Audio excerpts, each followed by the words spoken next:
kanya-kanyang trip sa buhay. Ganyan dito sa Kaloka Live Phase 2. Pero dapat gawanin nyo ang kiliti ng ating mga orado. Unahin na natin si Best Actress, Best Mommy, Angelou De Leon. Ito naman nakasama natin bilang mentor sa Bida Kapamilya, Best sa Dancing, Ira Bermudez. At ang Best sa Acting at Best sa Samuel Chong Hilario. Good luck, orado. Simulan natin ang tapatan ng tatlong contestants. Ang papasang kalok-like na kanilang inidolo ay mag-uwi na 20,000 pesos! Mga people kung sa tingin na talagang kahulma o kamukha nga na ating contestant ang personality na kanyang ginagaya, itaas niyo po ang Kaloka Live! Pakita nyo mga people, kalok-like nyo. Yan. Kung mukha naman malayo sa katotohanan, palikturin nyo lang yan ang board at nakasulat dyan ay Kaloka.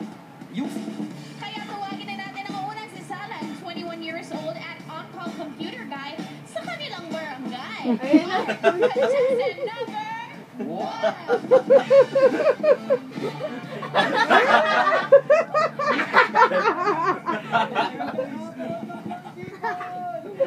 Ba't may make-up? Ang Arvin Santos ng Makati City. Pare!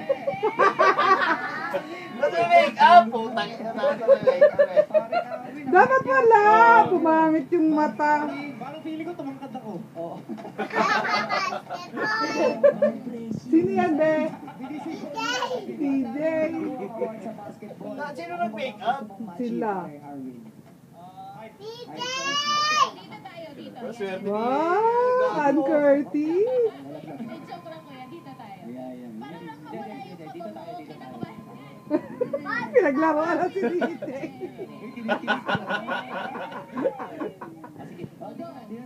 Dilong KMC. Mamaya. Ay, mamaya na sagutin. Yung Pilipinas, darating na may bali yata ito dito. May ba? Ano yung ginawa? Puro mic. Kaya naman po.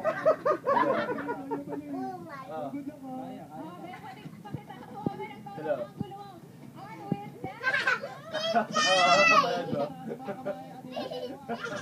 Tatuwa si Bilis.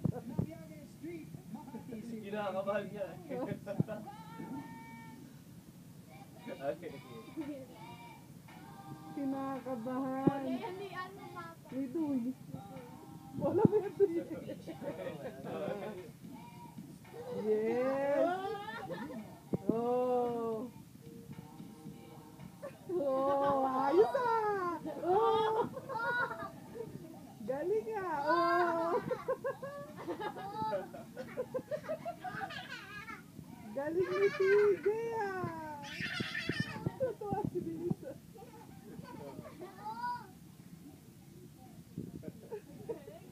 Pinaglalaro siya nila. Oh. Oh. Nagka-headset pa. Kaya ka-video yun na. Inuubuhay ba? Pwede na. Panalo to. Pwede daw. Oh, sinama? Wala. Oh, happy pa.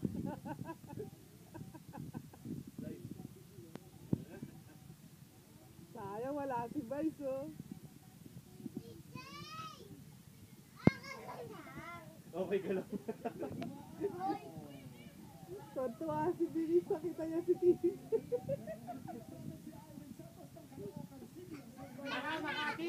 Makati! Makati yan eh. Ano daw? Kalookan daw. Kaloka like! Kaloka! Ay! Kaloka! Kaya nga eh. Tama kasi minake-upan mo. Dapat hindi. Kaya kaloka like. Ayan. Teka lang.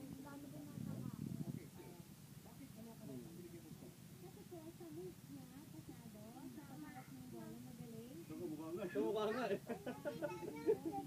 Tuwa ni TJ. Kamukha ni TJ ah. At siya ba yan? Jerry Pe.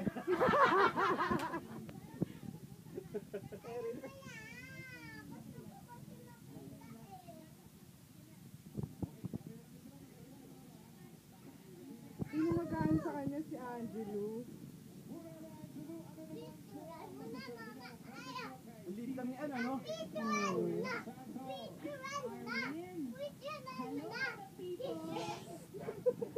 Tuwa nga eh. Tuwa nga eh.